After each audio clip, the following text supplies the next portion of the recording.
Halo, welcome back.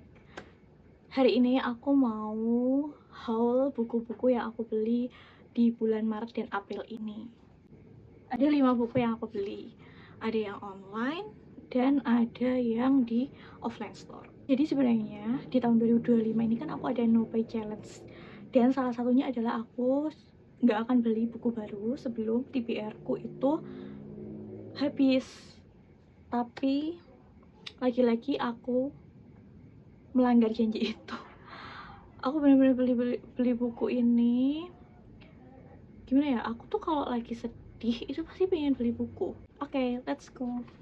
Yang pertama adalah Perawan Desa yang ditulis sama W.R. Supratman. Kita kan semua tahu kalau W.R. Supratman itu terkenal karena dia pencipta lagu Indonesia Raya. Ternyata beliau itu juga suka nulis. Jadi beliau itu menerbitkan beberapa buku, salah satunya adalah Roman Perawan Desa ini. Kenapa aku beli buku ini? Jadi sebenarnya waktu itu tuh aku lagi sedih, bener lagi sedih. Terus aku merasa kayak aku harus beli buku, tapi aku nggak mau beli buku yang kebanyakan orang udah baca. Jadi aku ini beli buku di kedai pacar di Lokananta. Waktu itu aku ngepicknya kayak random gitu aja sih. Terus aku merasa covernya menarik. Setelah aku beli, setelah aku payment, aku baru nyadar kalau penulisnya W.R. Supratman. Dan ini termasuk singkat, cuma berapa ya?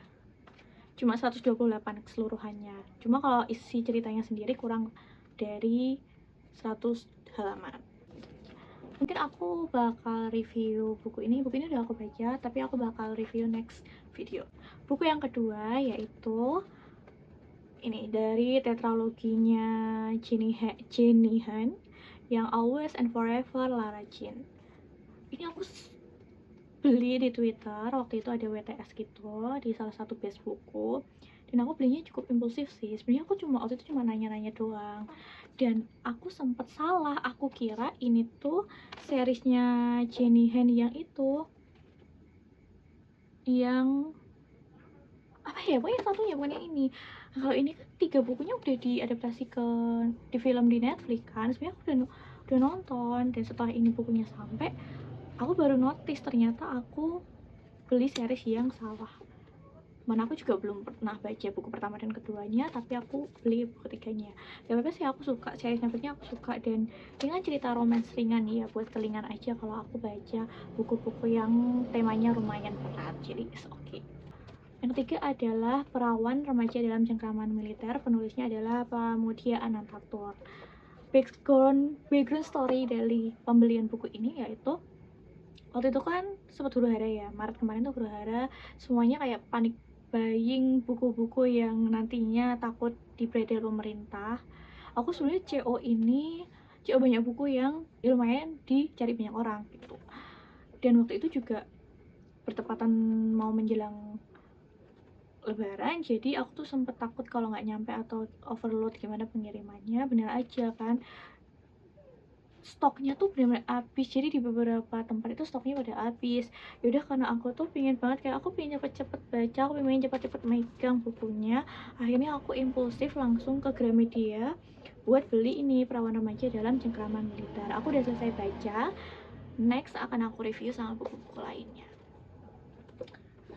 Kemudian 2 buku terakhir ini aku beli di offline store, di toko buku offline, toko buku bekas di daerah rumah aku. Aku cukup sering sih ke sana, dan waktu aku ke sana itu aku nggak punya ekspektasi aku akan membeli buku A, B, C. Aku cuma ngubek-ngubek, aku suka banget nyari tumpukan buku-buku, dan aku kayak menemukan harta karun gitu. Jadi buku yang pertama yaitu bukunya Ika Natasha yang Underground. Sebenarnya ini tuh jarang banget diomongin ya sama orang-orang. Ya siapa sih yang nggak tahu Ika Natasha, apalagi baru-baru ini juga buku-bukunya juga bestseller. Nah, yang Underground ini setelah aku lihat ternyata dia tuh lumayan tebel.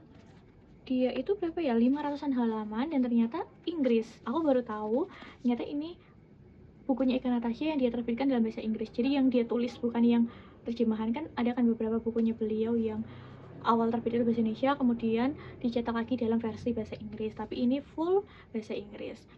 Dan aku merasa kayak worth it aja gitu loh, aku beli ini. Meskipun dia juga udah morning, tapi aku nggak apa-apa sih mau menguning atau mau gimana, karena juga masih bisa dibaca.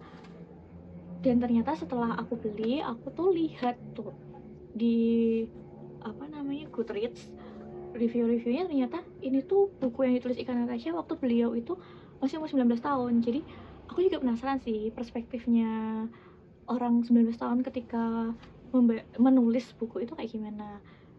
Dan setelah aku lihat-lihat intip-intip dikit, kayaknya ini juga lumayan berat sih topiknya. Nanti akan aku review kalau udah selesai. Terus yang kedua adalah judulnya Gajah Mada, penulisnya Langit Kresna Haryadi. Karena akhir-akhir ini aku juga cukup suka sama his fic ya, tentang sejarah-sejarah di Indonesia dan lain-lain. Cuma ini kondisinya tuh emang agak mengenaskan sih. Ini udah ada robek-robek terus tambalan-tambalan, but it's okay, aku masih bisa dibaca.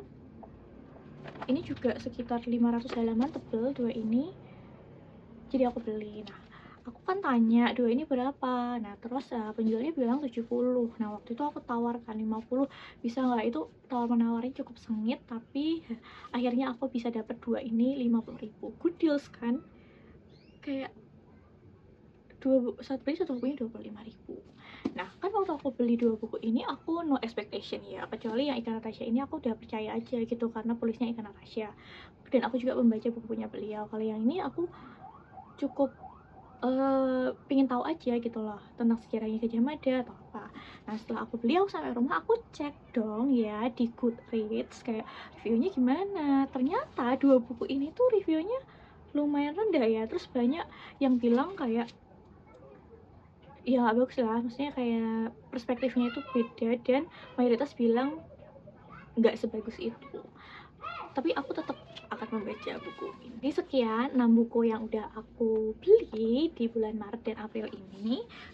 Dua buku ini udah aku baca, tinggal 3 buku ini. Cuma ini belum jadi current read aku masih baca buku yang lainnya, jadi ini akan mengantri di TBR ku. Jadi sekian, mungkin pesan untuk diriku sendiri ya, kayak stop beli buku. Kecuali pre-love mungkin ya. Aku kayaknya masih akan beli buku kalau buku itu harganya di bawah 50.000. Dan aku lagi mencari buku-buku non-fiksi tentang sejarah gitu. Jadi aku sebenarnya ada satu toko buku yang pingin banget aku datengin karena aku suka koleksi-koleksi mereka tentang feminisme dan yang lain-lain tentang perempuan. Oke, thank you for watching. Goodbye.